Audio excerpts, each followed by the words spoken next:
Hello, I'm Aaron, and I've watched entirely too much Star Trek. And I'm Clara, and I've watched hardly any. And these are the voyages of the Friendship Enterprise, our The continuing mission to boldly go where Clara's I've never gone before. And aren't we going? We're cruising, we're cooking. Like once a week, Clara messaged me, and she's like, "I can't. I have to watch more. We have to record again." Yeah, I can't stop. Now I've started on like a freight train, Just barreling down. The tracks of the city fandom. of New Orleans. Have you ever heard that song about the train? No. Okay, well, never mind. That one didn't land. Maybe it landed with one of our listeners. Yeah, if you know the song about the train, the city of New Orleans, hum it to yourself right now and have a little smile while you do it. It's okay. And this will be a super timely reference, but New Orleans got a bunch of snow recently. Yes, they did. Which you'll hear all about 3 weeks from now. 10 weeks from now, whenever we air this episode. This podcast. A little time capsule. That's right. New Orleans got a bunch of snow. Tallahassee, Florida had a few inches of snow. Houston, Texas had some snow. But sub-zero temperatures in the good old Midwest, and nobody makes a peep. No, but there's some sub-zero temperatures in this episode that we watched. There certainly are, Aaron. For today. It's not good. It's not looking good, temperature-wise, for these guys. Yeah, I don't know how they survived. Based on the fact that they were hiding under like a tent. Ingenuity. We'll get there. Yeah. But we watched The Enemy Within. For this week. Originally aired on 6th of October, 1966. What was happening on October 6th, 1966, according to the New York Times? Texas court voided Jack Ruby's conviction in Oswald's death. So that's an interesting little time capsule there. Wow, my goodness. They ordered a retrial outside of Dallas. Cites the publicity and inadmissible evidence. Interesting. Yeah, so nightclub owner Jack Ruby, innocent. Hashtag free Jack. The Orioles beat the Dodgers 5-2 in the first game of the World Series. Okay, good to know someone was beating the Dodgers. That's right. But also sad to know the Dodgers were like in the World Series in the 60s too. True. Were they? Oh yeah, true. Some tax stuff about New York, which no one gives a shit about. A hurricane hit Cuba. Yeah. Lady Bird Johnson got a job at McCall's, apparently, magazine. Working girl. Yeah, the salary described by the White House is less than $10,000 a year, which was actually a decent chunk of change in 1966. Some sort of Swedish helicopter nonsense in a submarine. Wonderful. Yep. So, yeah. The surprising lack of... Oh, no, there is some Vietnam news in here. Senators pursue war graft issue. So, apparently some corruption. Time was a flat circle, baby. Yep. But in the world of Star Trek... Many, many years into the future from 1966. Yeah. During a survey of Alpha 177, geological technician Fisher slips down a rock, gashing himself badly and smearing his uniform with a strange magnetic type of yellow ore. He beams up to the USS Enterprise for treatment. Detecting a curious overload of the transport circuitry, Montgomery Scott has Fisher decontaminated before reporting to sickbay, but the problems have already begun. Dun dun dun! The strange ore has altered the function of the transporter. Next, Captain Kirk beams up from the planet before the fault is discovered. He apparently materializes normally, and Scott escorts the disoriented captain out of the room. Kirk is in fact a shadow of himself. Due to this transport accident, Kirk has been split into two beings. Dun dun dun! The first that materialized embodies all of Kirk's positive qualities. Moments later, Kirk's evil twin, Negative Kirk, materializes in the transporter chamber. So that's the summary for The Enemy Within. Yeah. It's a pretty long summary based on... Yeah, I'm surprised. Thank you, Memory Alpha, for that incredibly in-depth teaser. None of these other ones have been this long. No, but that's okay. Yeah. Here's the thing about this episode. I watched it a while ago. I do have some notes, but some of them don't make sense to me anymore. So we're going to go with it. I do know one thing about this episode. Yeah. There was the appearance of our first alien other than Spock. Well, our first non-humanoid alien other than well, yeah. I guess, yeah. Well, no, maybe because we had the crazy floating people at Charlie X. they were kind of humanoidy though. Yeah, like, weren't they just They like... appeared like the They Wizard did. of Oz. Okay, so yes. Okay, well, we have our first alien that we're like, wow, that's an alien, but actually we know it's just a dog. I And know, it's so cute. it's amazing. I love the dog alien it's so cute. much. They never say what it is. No. They never give it a name. They just carry around this dog alien that is so calm and just like hangs out. Yeah. And I just love it so much. It's so cute. I had to ask you, what would negative Clara's biggest toxic trait be if you were split in a transport accident? Complaining about tummy aches. Yeah, that sounds about right. No, I think I'd be really bossy. Okay. Yeah, I think your other half would be complaining about the tummy. It's like the sad. Because I feel like Kirk gets emotional. Complaining about tummy aches is not a positive quality. No, but like he just gets emotional. Yeah, we positive Kirk gets a little emotional. But no, I think if I were split into two, evil Clara would be really, really bossy. Okay. Yeah, nobody would like her. I don't even like her. But wow. I have to live with her. Inside my head. What about you? If you were in evil duality. I don't think I said that right. Don't look at me. You made me answer mine. I know. Probably short-tempered. Yeah. You find yourself to be quite short-tempered? I think I would be. If it was just my negative self. Yeah. Fair enough. Yeah. Bossy and short-tempered, aren't we a pair? It'd be a great podcast. You get bossy, I scream at you. Wonderful That's friendship. basically the Joe Rogan show. We hope to strive to, wish to, must be everything that show is not. I would like the amount of money it is, but other than that. At what cost? Yeah. Yep, I would be bossy and Aaron would be angry. Yeah. Kirk is... What is he? He is... Gropey and drunk? And kind of maniacal, maybe? Yeah, it's not... Yeah, okay, so maybe we should step back. Yeah, let's step back. Should we start from the beginning? It's a very good place to start. Okay. So as you mentioned, the dog is like the first thing we see, the dog alien. Yep, this doggy. Oh, it's so cute. I know, he's so cute. Sulu's holding him. Of course. Everyone's cradling this dog alien at some point in the show. And it's so casual. There's like very little introduction to the dog at first. Like it's just there.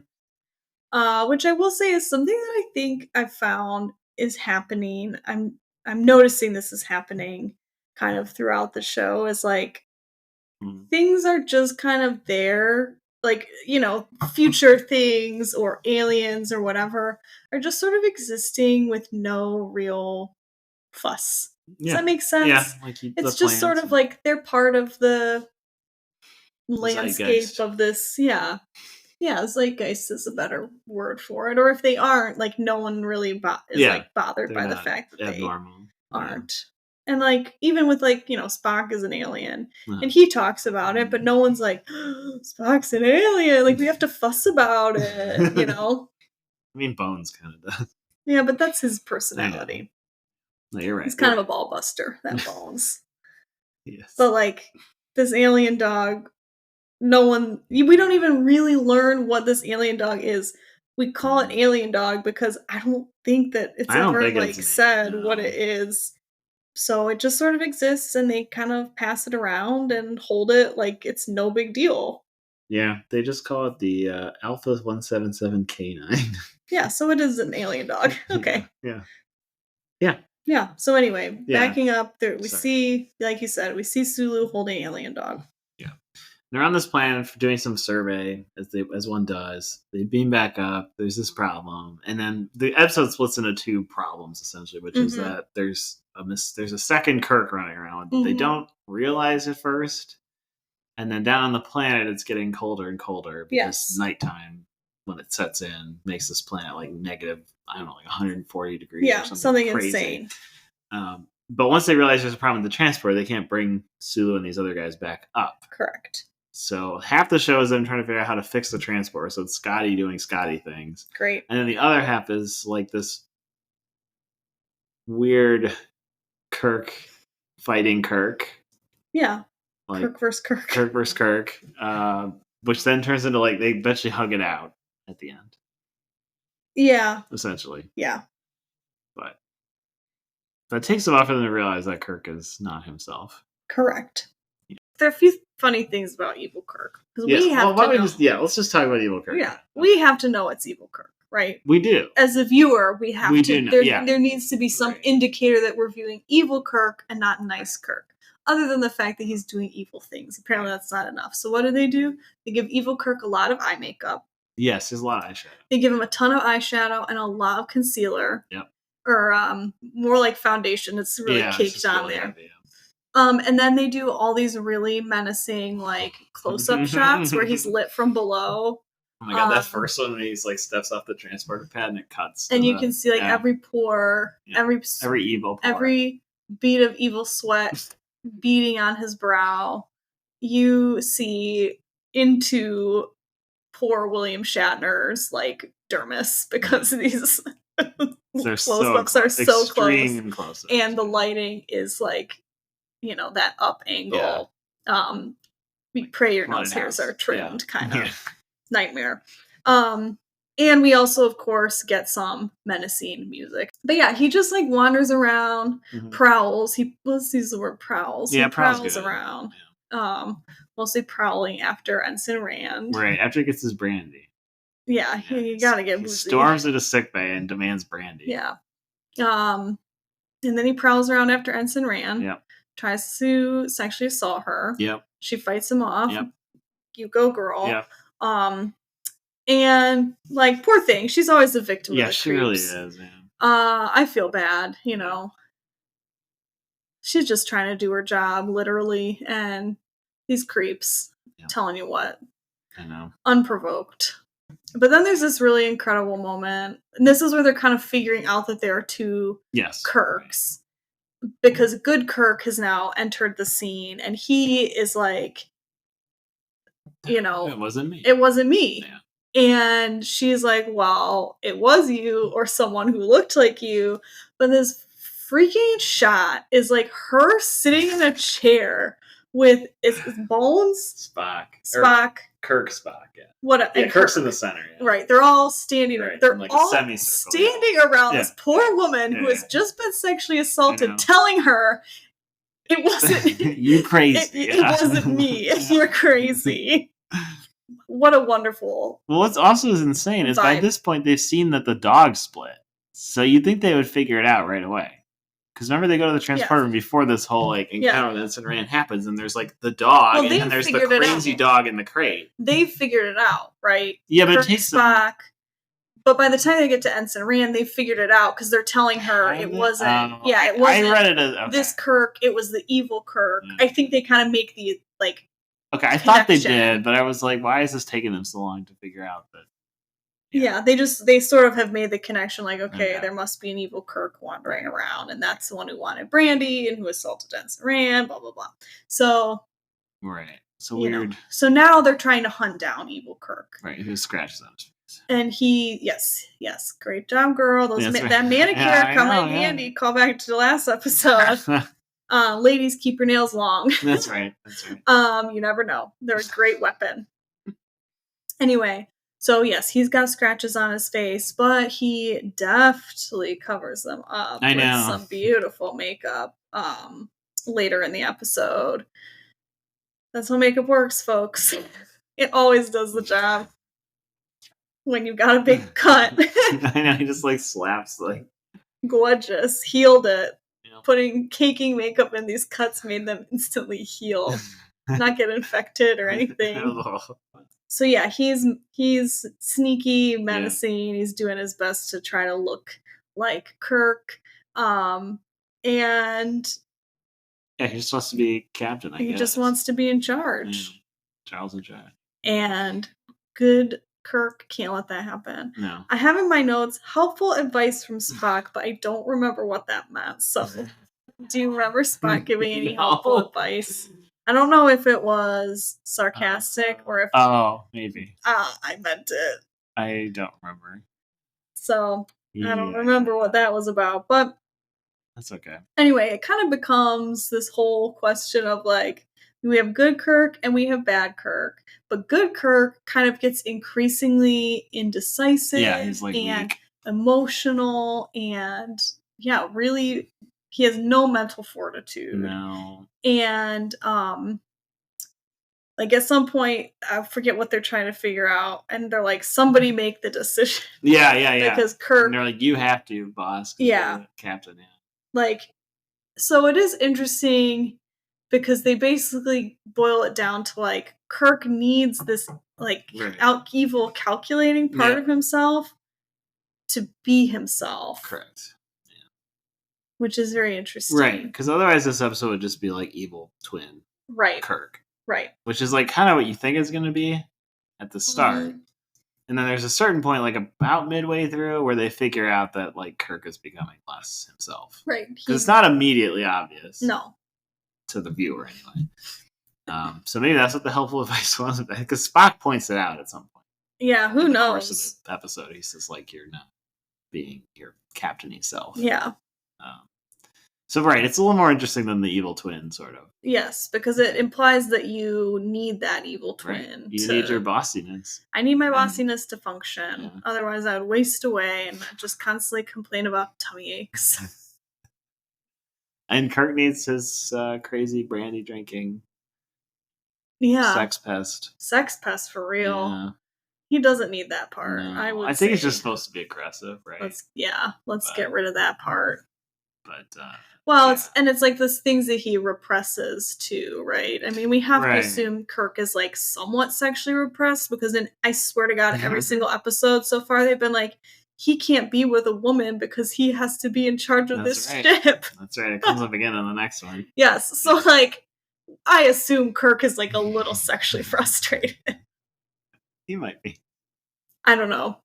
No, I think you're right. And like, there is this kind of like weirdly, if I'm remembering right, isn't there kind of like before all this becomes obvious, isn't there kind of a like vaguely flirty moment with him and Ensign Rand prior, or is that a different episode? I think it's a different episode because he starts off on the. I know they start off on the planet. A moment in this episode. I don't know where it would have been. Like a flirty. He comes back up to the ship and then. It might have been Charlie X. Maybe. I can't remember. I can't remember either. But either way, like the groundwork is kind of laid for this. Yes, 100%. And then he's just like super aggressive. Right, not to say that he's repressing like a sex pest part of himself, but certainly this like, I would say maybe like he needs a sexual outlet and he does not have one as normal Kirk. And so bad Kirk is aggressive and very sexual. Yeah. He's just like very reckless. Yeah. A little crazy, as you said. Yeah, but again, weird that then it's implied that like he does need this part of him to be a leader. Like it somehow makes him able to make decisions. Right, balance. Yeah, exactly. Yeah.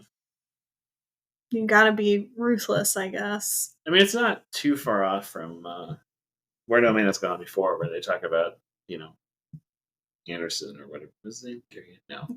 Yeah. Gary. We know his name is Gary. Gary. Yeah, anyway. Sorry. See how quickly I've already forgotten. But anyway, like the whole thing with him, right, is that he's like power hungry, but he has no compassion. Right. And the Doctor, of course, she does. Right.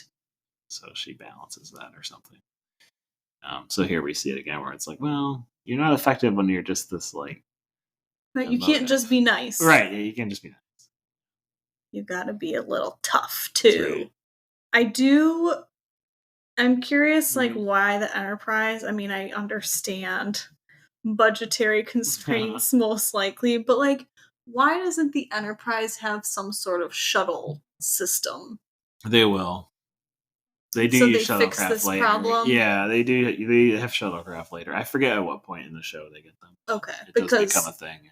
This seems like a real easy fix for Sulu and his pals being stuck on this. In a later episode, it would be a non-situation. Yeah. I mean, but he's a real goofball about it. He's like cracking jokes, cracking wise down there. He's heating up rocks with his phaser. Yeah. But yeah, beyond that, they're just like huddled under like a marathon blanket, basically. I think it's like the tent that's in the background when they're first in the shot. It's like I don't know how they survived. He's like, it's negative 120. I'm like, Yeah. bro, you don't even have a hat on. And the issue becomes, so they're trying to fix the transporter. They're trying to beam them back up. Right. They think they solved the issue with like the dual, like soul deal. And they're like, well, test it on the dog. Yes. Well, the dog it was that died. The dog does die. And so then they're like, well, shoot. What if this happens to Kirk? Right, and this is where he can't make the choice, and he's like, well, somebody needs to make this decision, which is how I feel every time I order takeout. Sure. But, like, there's a fight. Yes. They fight. The two Kirks fight. Sorry, I said they fight. Right. The two Kirks fight. There's this really funny instance where they, like, flip the footage instead of, right? Did you notice that? I'm sure. Yeah. I don't know why they did that. I don't know. Well, because they use like a really obvious body double in other parts, like when they're in the engine room, chasing each other around, and like it's through the screen, and it's like so clearly. There's like a few fights. I mean, I guess. Yeah, right. There's that one, and then there's the later one, right? Yeah, they just they flip the image. They flip the image, which is very funny. But they fight, and then they get to the transport room, and then they kind of they have this moment where the two Kirks sort of make up. You know they need each other. And they're like, I'll jump if you jump, Jack. And then everybody lives. Yeah. The end. They figure out the transporter is safe to use again. Yeah. That's pretty much. Yeah, I don't have, I mean, like I said, it's been a while since I watched this episode. I apologize. I don't have like a ton to say about it. Again, I think it's like, we've got to legitimize Kirk as the captain of this vessel. Yeah, it's captain problems. You know, only he can do it, but he can only do it if he's a certain way, kind of a thing. And the transporter is a common, it commonly causes plot things to happen. Unfortunate. Yeah. And my favorite theory about how the transporter works is that every time you use it, it kills you and then brings you back to life. That's cool. Yeah. Yeah. So in this instance, Kirk just got killed and split into. Yeah, the kind of free animation establishment of his body just didn't quite work. How do you retain your memories? I don't know.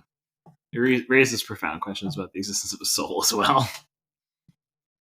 So don't ask too many questions about this theory. I mean, it's a wild theory, and I mean, on the one level, it makes sense because, like, how the transporter works, it disassembles all the atoms in your body, stores them, and then reassembles them somewhere else. Yeah.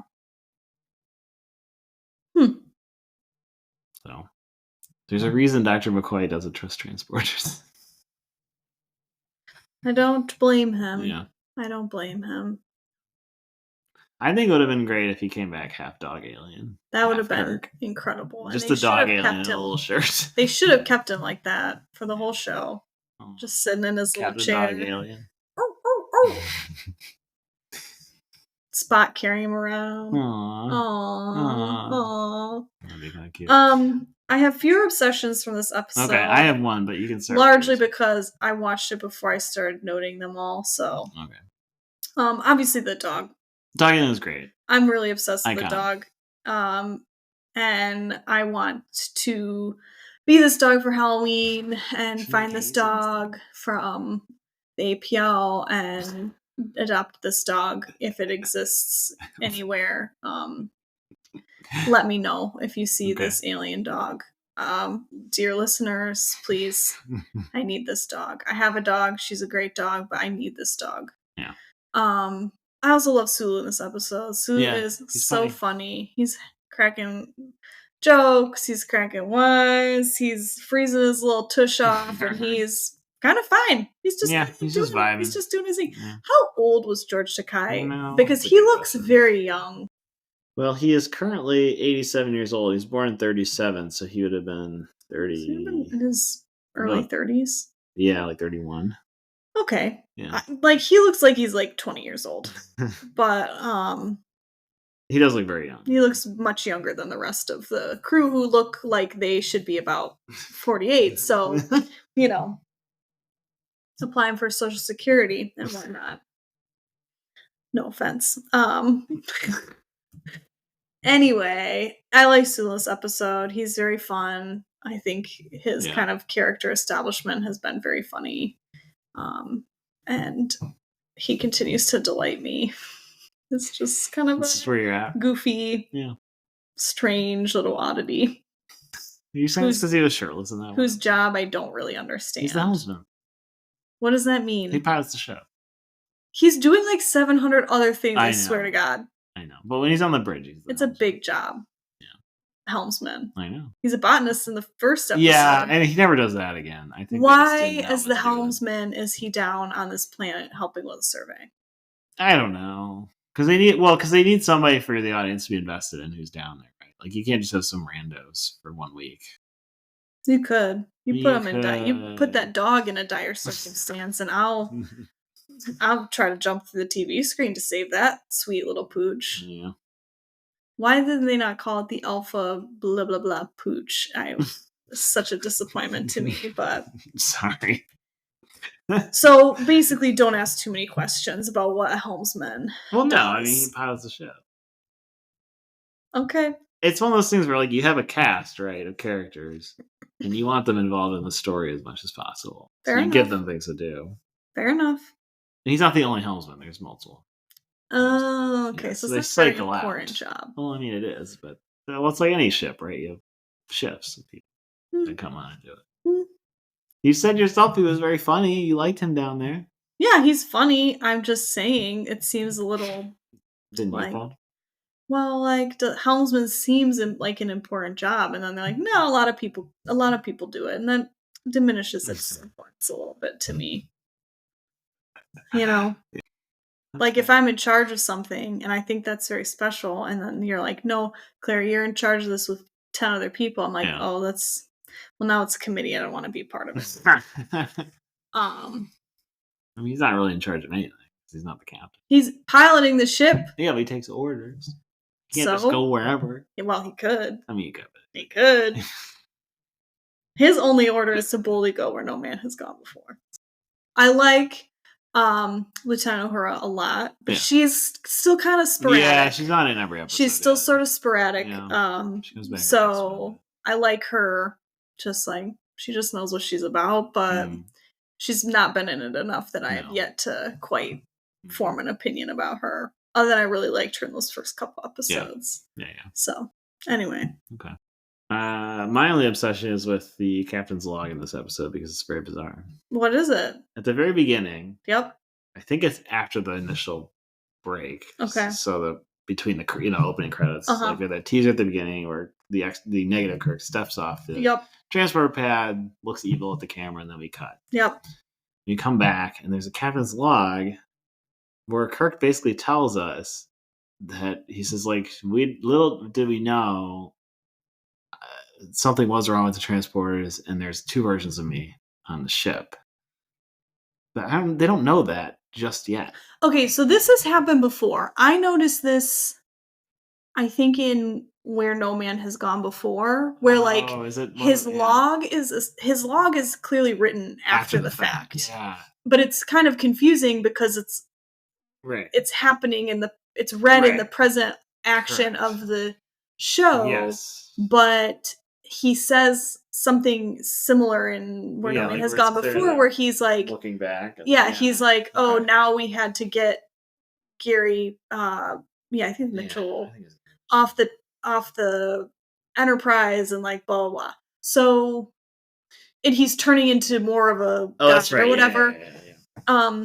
Right. So he writes about like how he knows what's happening to Gary Mitchell, but in the action of the show, they're still trying to figure it out. So yeah, the captain's log is like a reflection on the action that we're seeing in the show. Yeah, and I don't know when it stops functioning. And it gets a little confusing sometimes because you're like, wait. Yeah, because in the next generation, version of Kirk knows like this? That. Right? Yeah, and the next generation log is always set up rather than look back. It's like we're going to whatever planet to face whatever problem. But here, it's like, so I don't know if this is like a studio decision, like to help people follow what's going on. The studio's like, you need a narration essentially to like guide people. And I don't remember when it switches to just being. Okay, well, we'll put something to pay attention to. I'm very interested in how this is like this like past reflective log. Yes, that gives us weird little snippets of future information, so the audience knows ahead of time what's going on. It was in the Naked Time. I actually wrote this down. the quote from his log was, "Unknown to us, a new disease has been brought on board." Right, yeah.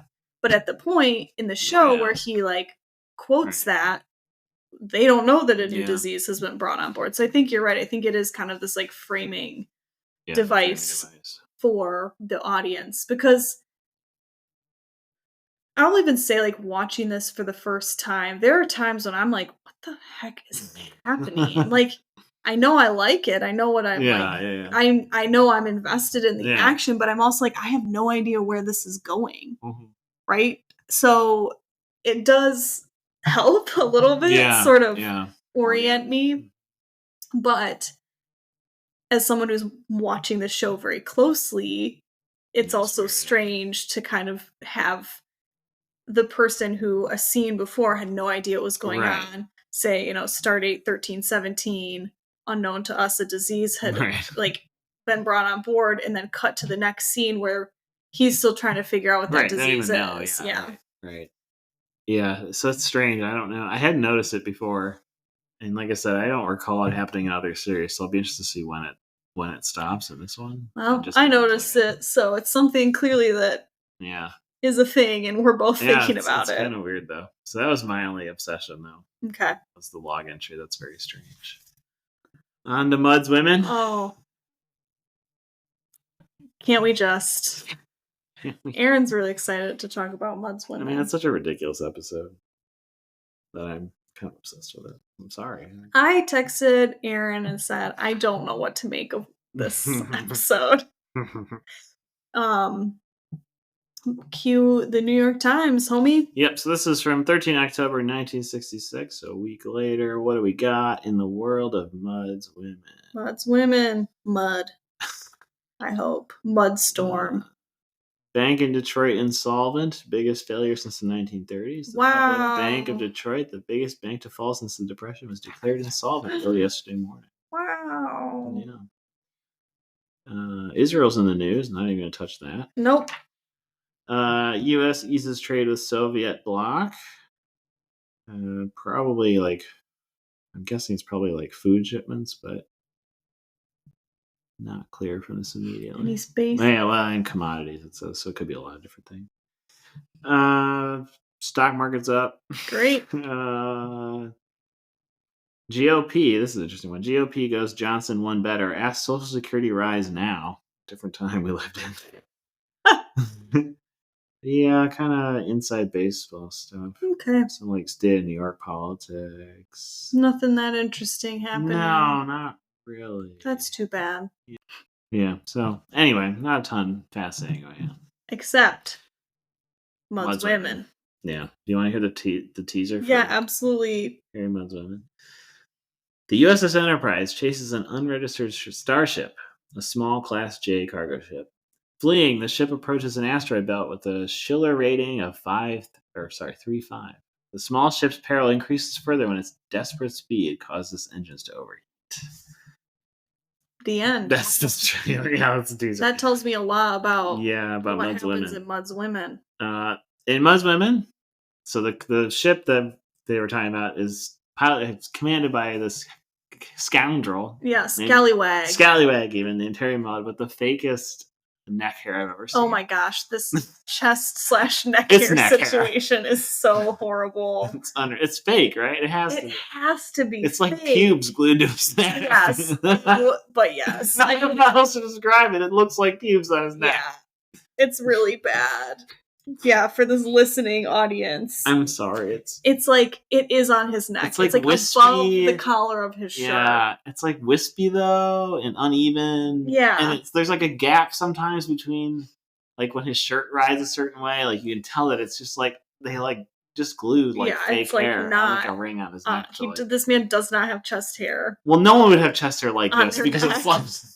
Bursting from his neck because he's supposed to look like this weird ass swashbuckler. Yeah, he's supposed to be this con man / pirate, space pirate. Yeah, I mean, my jaw literally dropped to this guy's outfit, which is he's got the Three Musketeers hat. So he's got this big old hat. He's got a great blouse. It is a blouse. There's no other word to describe it. Orange blouse with big voluminous sleeves. It is the blousiest blouse. Picture Jerry Seinfeld. Yes, puffy shirt, but orange and bigger and like ribbed somehow. Yeah. It has like this big Harry Mudd's women love his ribbed. Yeah, he loves his ribbed shirts. And he's wearing this like fantastic, massive, cheap-looking belt, and this big ass. Oh my god, that fucking earring! He's got like, like I don't even know how do you describe it. It's like a definitely big like lantern shaped thing on his ear. It's like definitely a clip-on because it moves around. It does, You can like see it like moving on his ear throughout the episode. Probably between takes they had to reclip it because that thing looked heavy as hell. It did. And it's like this big it's like big blue beads. Yeah, but they're like it's like rectilinear. Yes. Yeah. It's not a circle, it's like it's like I said, it looks almost like a lantern. Like it's this big square rectangle with like these blue gems that look they're wrapping around the sides and I guess on the top maybe too. I don't know, man, but it's the biggest, it's the goofiest looking shit I've ever seen. So strange. He's got the handlebar mustache. Very balding. Really flat head. This guy from the side, this poor actor, I don't know who he is. He looks like he never had tummy time as a baby. The back of his head is flat. So yeah, he looks like a guy who would be named Harry Mudd. Okay, so the actor is Roger C. Carmel. Great. Roger, what else have you been in, my dude? That's what I'm trying to find out. Born in Brooklyn, New York, he broke into film in 1958. He was in Stage Struck with Christopher Plummer and John Fiedler. Oh. He's been in like some movies that like maybe our parents would have heard of. Television. Oh, he was in a bunch of television stuff. Okay. Yeah, like he was in Dick Van Dyke, The Monsters, Man from U.N.C.L.E. with Jill Ireland. Oh, sure. He was in I Spy, like all that. Okay. Oh, and he was also on Batman as Colonel Gum, a stamp-obsessed identity-swapping villain who nearly gummed, perforated, and coiled Batman around. And so he's maybe getting a little typecast here. What? Colonel Gum with two M's. And Harry Mudd with two D's. Yeah, sorry. Sorry, dude. This isn't great for your brand. He made it onto a Hawaii Five-0 episode. Great. As a guest star. Yeah, and he's actually done a lot of TV work. Thunder and Lightning. Yeah. Okay, so he may have been... Yeah, like he had a career. Yeah. He may have been someone recognized. Yeah, he did a bunch of voiceovers, including commercials, until the 80s, and then he died in 1986. Oh, sad. He's only 54. Oh. So now I feel bad for making fun of him. Well, I mean, it's not his fault they glued fake hair to his neck to make it look like he had this, like, fake chest hair or this real chest hair situation. I don't quite know what they're trying to do. Yeah, he's this, like, swashbuckler guy. I read something somewhere about how, like, basically the studio thought that like there were too many aliens in the show and they needed a like character that could be relatable. So they came up with this guy and they like basically were like, we designed him as a like con man / like roofing salesman. Yeah, relatable. Yeah. Yeah, I know. But anyway, I don't know how true that is. That was some person who worked on the production. I mean, I like it. That's very funny. Yeah. Gene Roddenberry trying to be relatable. I know. Well, I don't know if it's Gene. I don't know. I'm going to blame Gene. Yeah. I mean, we can blame Gene because I think he wrote this episode. I believe he did, actually. Let me see. Which is not surprising. Yes, stories by him, but there was the teleplay, so there are a couple people. Okay. This, but like the main idea. Yeah. Yep. Which is unsurprising. It's horny. It's horny as hell. There's a straight up butt shot at one point of these women. Like straight up, the camera just pans right to their asses. Yep. And it's the one in like the shortest dress too. Yeah. They pick him up. They rescue him because the ship's about to blow up. They don't know who he is. Right. They bring him on board. First, just him. Yep. And then they're like, "We got your crew." Yeah. He's like, "No, there's 3 more." Yep. So they beam them off. Yep. It takes a while because like there's something going on with the transport. It's like a whole other thing that becomes a problem, right? Like there's a power problems because they had to extend the deflector shield around the ship. The lithium crystals are like failing. Yes, we're learning a little bit more about the Enterprise and how it runs. Yeah. So it takes them a while to beam these, what turns out to be women aboard. And then they're like, "Do you have any cargo?" And he's like, "They have my cargo." And he does this like sweaty little grin. Yeah, and you're immediately like, ew. Yeah, it's a little ew. But of course, it gives you the egg, yeah. These ladies, these lovely, lovely ladies who have been beamed aboard, are the most 60s bullshit I have ever seen in my entire life. They are in, like, their sequin disco dresses. Sparkly dresses. Big old hair for huge two hair. of them. Huge hair. One of the other them one has like kind of a sleek, Cher hair. Yeah. That like real sleek. Yeah, she does look a bit Cher-ish. Yeah. She actually looks pretty modern, I would say. Like, yeah, the sleek hair. She's got this kind of sexy dress, like a big cut. Yeah, she's got a big cut in between the boob. Yeah. But they appear on the transporter, like striking their poses, and there's like this music that plays, this like sexy kind of 60s sexy music. It's like basically the equivalent of like bow chicka wow wow. Yeah.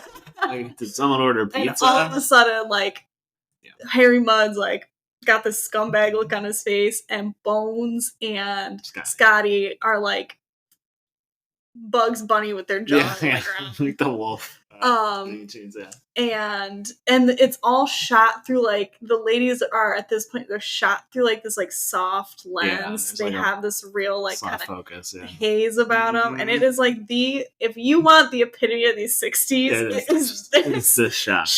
Yeah. Sex in the 60s is like this shot of these women. I'm sorry.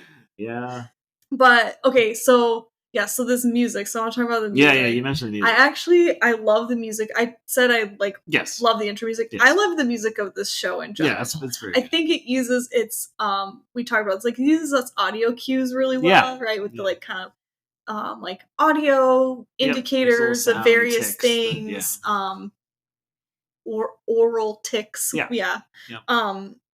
But it also uses music really well, and I think this episode, especially because the ladies show up and you all of a sudden have like this slinky 60s, like I don't know it off the top, but it's like this really like, it's clearly like sensual music, and then every time the ladies kind of like appear, you get sort of a cue of the same audio, and I think they're just using audio really well. Yeah. Audio and music. Yeah. Throughout the episodes, I think they're doing a really good job of sort of conveying, various things via these different mediums other than what you're seeing. Right. So I love it. Yeah, it's great. I love the music in this episode. I've liked it in other episodes. I like what they're doing there. Why does it feel like everyone slips in and out of a British accent in this episode? Yeah, I don't know, because Harry Mudd's got this weird accent that's like Irish, maybe, but like sometimes sort of floats into Australian or Scottish even. Times. It's very strange. The one woman has like a vaguely German accent. One's kind of British. Yeah, the other one's kind of British, and the one's just American. But even like Spock will say certain words, and they come out kind of British. Yeah. So does Kirk. I think Leonard Nimoy has like weird pronunciations. So does Kirk. Like occasionally will say things that's like, what'd you just say? He's Canadian. Oh, well, he's not British. No, I know. No. Right, so, like, occasionally they, like, slip into a weird British accent. I'm going to see if they keep doing it. Yeah, I don't know. This one is especially noticeable because of Harry Mudd. Yeah. But, anyway, so these ladies appear. Right. Everyone's speaking fake British to impress them. Yeah, maybe that's what it is. They're all staring. Spock is unfazed. Yeah. I'll say it. I'm obsessed with Spock again in this episode. His sass... His levels of sass and disgust are incredible because it's about how I feel.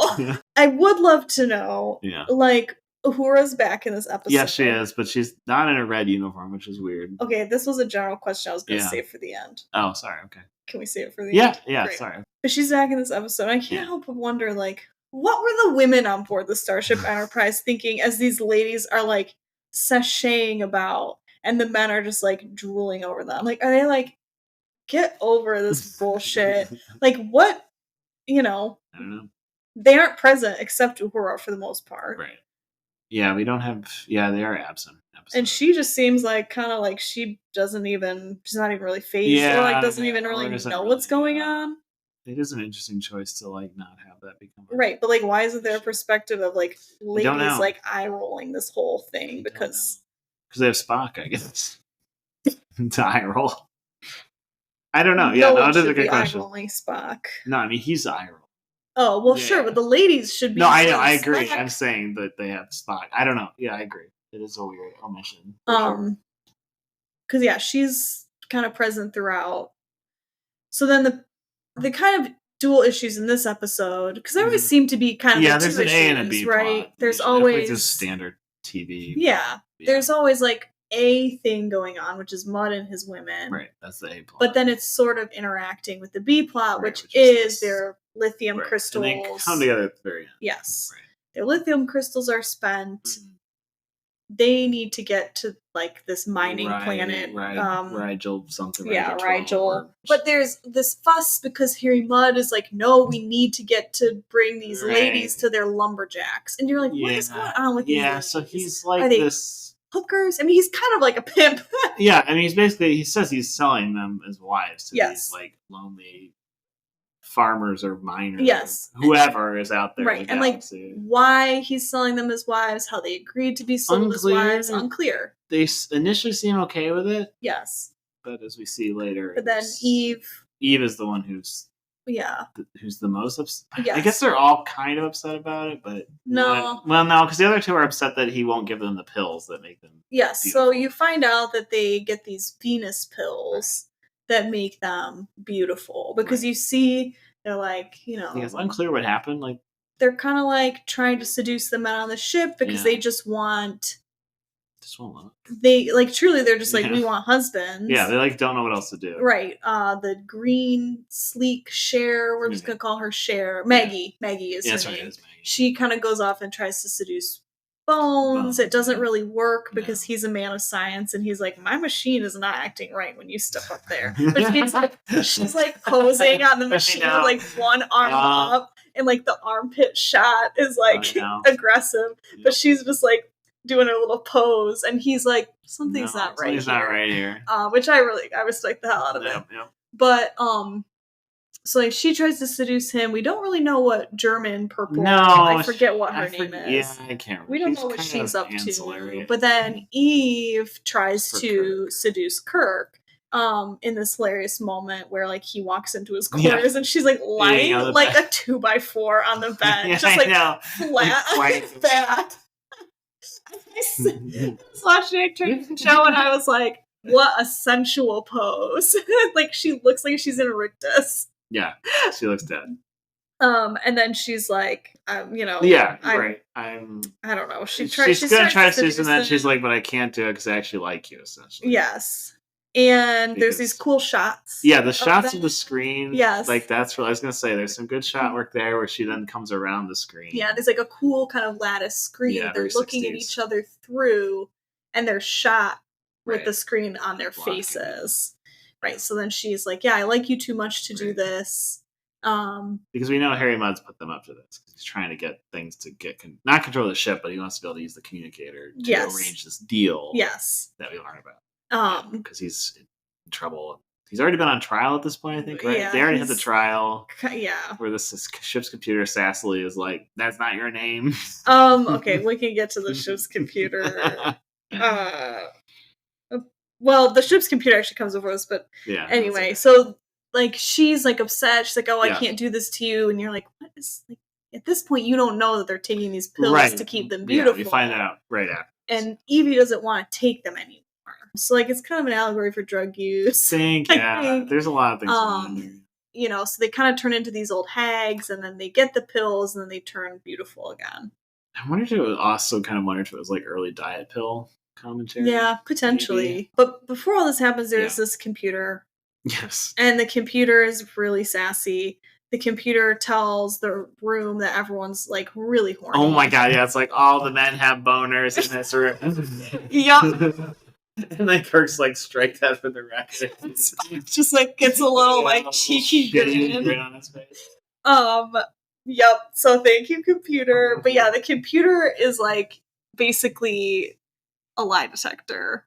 Yes, it is. Yeah, it's right. Because every time Harry Mudd says something that's not true, it says incorrect or whatever. And then the girls start freaking out. Like it can read minds. Yeah. Whatever.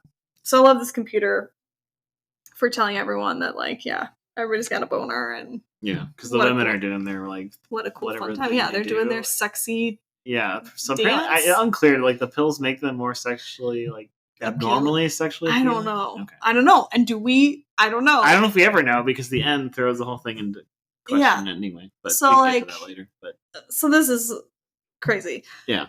So we find out these ladies are going to be ugly, and then they're like, Mud kind of, I think, decides like they're not going to be able to seduce them out on the ship. Right. He yells at Evie once again. Is like, he could never love you. He only loves his ship. And I'm like, Jesus Christ. Does he have like porn of the Enterprise that everyone finds? And it's like how Kirk is like, I don't know, masturbating like to his ship. I don't know, but everyone's very convinced that he can never love a woman. He can only love his ship. That's right. Poor guy, he's so pigeonholed. And then he's like, we got to come up with a different plan. Yes. They've got these lithium crystal miners, perfect. There's 3 miners. We'll set them up with these ladies. They're so lonely. Yeah. And the women are really concerned about like how lonely are these guys. Yeah, I know. Again, like, troubling. It's weird. They have this sort of like strange scene once they get to the planet where they're dancing. Mm-hmm. I don't know. Yeah, I guess they're just like a weird I guess they're just trying to show how like I don't know magnetic they are. I think so. Yeah. Like it's supposed to be abnormal. And like Evie continues to like have her fits of hysteria. She runs out onto the planet, which is like sandstorm, and the miner she's supposed to marry goes after her, but they're like grumpy about it. I don't know. Her pills wear off. Yes. She has this whole conversation with this miner about how she's not beautiful anymore.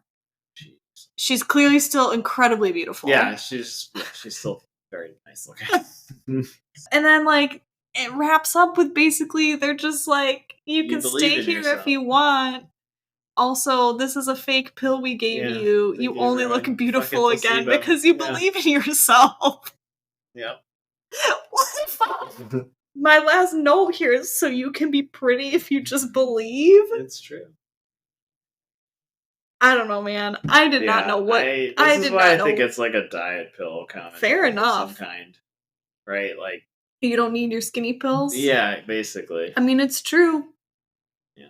But I was flummoxed. I mean, it's very funny because, like, at one point, Harry Mudd says the pills make men more muscular and they make women more round.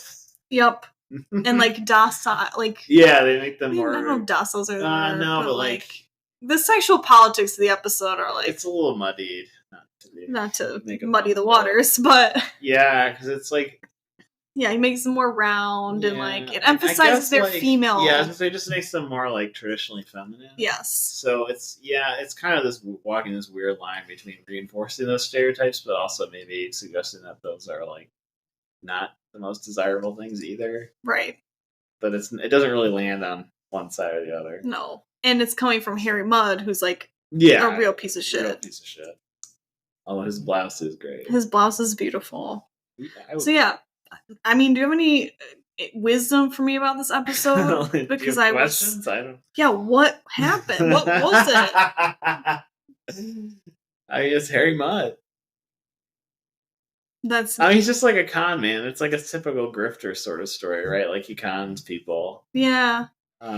It's sort of like the snake oil salesman combined with like this weird. I don't understand the wife's selling thing. Yeah, he's like he's supposed to be kind of like a confidence man. Yeah. Okay. Huckster. It's just weird. It's just a whole weird. I don't know. I didn't know what to make of this one. It's fair. You stole my questions. I'm sorry. Yeah. Well, we'll start with my obsessions, which, I'm obsessed with this guy's blouse. I'm obsessed with his blouse and his earring, Harry Mudd. I was obsessed with Spock's sassiness. Yep. And I was obsessed with the computer. Yeah. I loved this computer. I loved this concept for a computer. Just like tells people when they're lying. Yeah. Yeah. Why don't all computers do this? They will. Yeah, that's true. We don't know. This is the future, so it could happen. But I really loved the computer. Just laying down the truth. Yep. I also like that it had to make a analog noise when it turned on. Yep. That was a very 60s touch. And then it had that little the spirograph drum. Yeah, and then as soon as you said a lie, it went freaked out. out. Yeah, it was good. So I do have some questions. Yeah, what are your questions? Oh, also Harry Mudd sounds like a Dickens character. It does. I think that's not accidental. Okay. What is the NC-1701 on the top of the ship? Yeah, okay, so it's registry number. Oh, sure. So they have to go to the DMV. Well, no, you know how, okay, so... You know how I register my car with the state so that they can track me or whatever they do with that? There's a sticker on the back of the Enterprise. Well, they don't... expires after. They don't need the sticker. Yeah, they've got the numbers on the top. No, they gotta have a new sticker. So the number is a sticker? Yeah, it's a decal. No, it's a real number. It's paint on. So it's kind of complicated, but I mean, it's like how the U.S. Navy numbers their ships. So every ship has a number. Yeah. In this one, it has to do with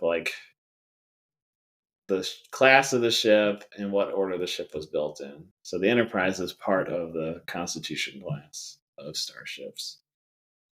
And I forget what the number exactly signifies, but it has to do with the order. It was the 1,701st ship. Okay, so the NCC stands for Naval Construction Contract. So it is the build order. So it derives from the number assigned to the paperwork which authorizes its construction. So experimental or prototype vessels, which we'll eventually encounter, have NX instead of NCC. Okay. And it comes from aircraft registration, I think. So there you go. Good answer. Just the order. Yeah. Thank you. You're welcome. You stole my other question. Was it about Hers? Yeah, but kind of generally, I feel like there have been. I mean, the last episode or 2 episodes ago, where No Man Has Gone Before. Yeah, that's just the old uniform. But I feel like things have changed. Uniform colors haven't been totally consistent. Yeah, they're getting there. But this one was the first time. So Uhura's wearing gold in this episode when she normally wears red. She'll go back to red. She'll go back to red. Will she ever go back to gold, or is this a fluke? I think it's a one-off, but I don't remember for sure. Because gold is command. Yep. Blue is science, medical. Yep. And red is engineering. Okay. Yeah. But yeah, it was very weird when I noticed that. Okay, my last question. Yeah. Can anyone sit in the captain's chair? Because Spock was sitting Yes, right. He's the first officer. What do we call that? The chair where he sits. Captain's chair? Is that just what it's called? You mean it doesn't the one that have Kirk a name. normally sits in? Yeah. Yeah, it's the captain's chair. Oh, okay. I thought maybe it had a name. I don't know. A bishop sits in a chair called a cathedra. I thought no. No, it's just captain's chair. Shat in a chair called toilet.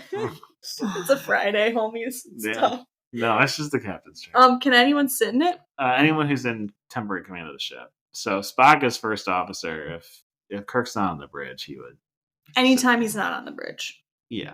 Somebody has to be in command. Sure. Of the immediate ship if there's something. If Spock isn't on the bridge, then who's next? It would probably be. I don't know if it would be Sulu. I mean, it depends on who's still on the ship. Is part of the thing. Fair enough. Yeah, so I'm not sure, but so kind of anybody could be Sulu or later Chekhov. Okay, depending on chain of command. Yeah, right. It's whoever's the next highest ranking officer on the bridge. Okay, take the spot. Those are my 3 questions. Yeah, and I have an observation. Okay, and I want to know if this is a thing or I observe this and I'm curious about it. During this, this is the first space chase we've had. Yes. And they are so calm. Yeah.